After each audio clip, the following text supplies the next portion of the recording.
Finally তুমি রাজি হইলা যে আমাকে একটু বাবার বাড়িতে ঘুরাইতে নিয়ে যাবা। হ্যাঁ, ভাবলাম অনেকদিন তো হয় যাও না, তাহলে চলো।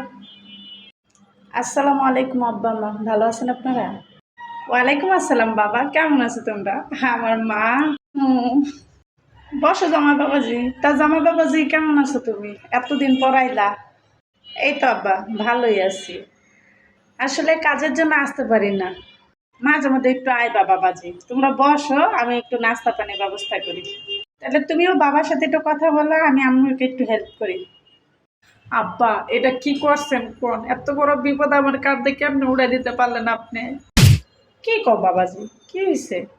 আব্বা, আমগো বিয়ার আজকে 5 মাস। আপনার মাইয়া আমারে কিচ্ছু করতে দেয় না, বন্ধু বান্ধব গুলোকে আড্ডা দিতে দেয় না, মোবাইল চালাতে দেয় না, বারবার মোবাইল চেক করে। আব্বা, আমি তো আর বাঁচতে পারতাছি না।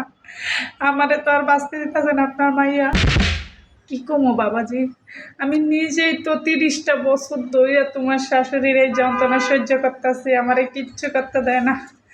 এখন তো আমার মরার সময় হয়ে গেছে, তাও আমারে কোনো জায়গায় একা একা যাইতে দেয় না, ভাবে যদি আমি আরেকটা বিয়ে করে লাই। কি কোন আব্বা, কার কাছে খুব আমার দুঃখের কথা। বাবা, আমাদের দুঃখের কথা শোনার মতো কেউ নাই।